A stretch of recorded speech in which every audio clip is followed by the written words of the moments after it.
રાતના 3:30 વાગ્યાથી હું જોઈ રહ્યો છું વરસાદ હજી ઘણો બધો વરસાદ આવે એવું લાગે છે.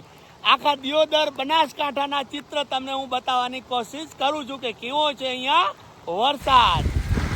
મિત્રો, વરસાદની જો વાત કરીએ તો 23 તારીખ 7મો મહિનો 2026 જેમ કે સાંજના 23 તારીખથી શરૂઆત થઈ હતી અને રાતનો થોડો વરસાદ વરસતે રાતના જ્યારે 3:30 વાગ્યા પછી વરસાદ અતિશય હોય તેવું લાગ્યું અને સવારના દિવસ ઉગ્યો અને મેં જ્યાં નજર કરી ત્યાં જે નીચાણવાળા ભાગોમાં વધારે પાણી અને એવું લાગે છે કે જો આમને આમ વરસાદ હજી આગાહી પ્રમાણે વધારે વરસાદ ચાલુ રહેશે તો ખરેખર ક્યાંક ખતરાનો સામનો પણ કરવો પડે.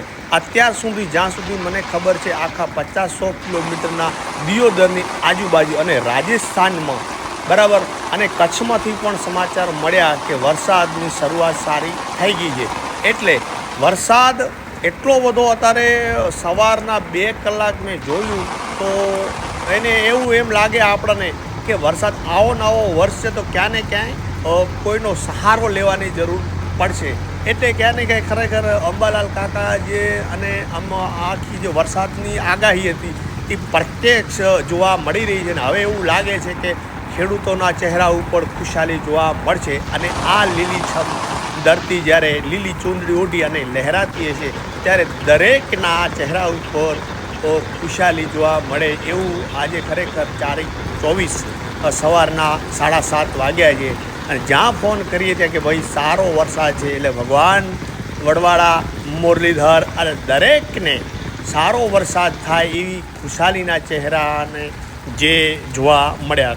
ઠેકાણે સારા વરસાદના સમાચાર છે. જો ખેતરોમાં આ જે દિયોદરના જ હું ચિત્ર તમને બતાવી રહ્યો છું અને અતિશય જેને કે સારામાં સારી શરૂઆત.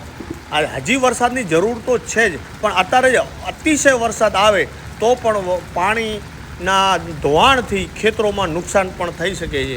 તો તમે ક્યાંથી જોઈ રહ્યા તમારે ત્યાં ખરેખર કેટલો સારો વરસાદ છે? તમને શું લાગે છે કે વરસાદ બરાબર છે કે આથી વધારે જોઈએ? સુરત બાજુ સાંભળ્યું છે કે બહુ વરસાદ થયો છે બરાબર. જુનાગઢ બાજુ પણ બહુ વરસાદ થયો છે. રાજસ્થાનના અમુક ગામડાઓમાં બહુ સારો વરસાદ થયો છે.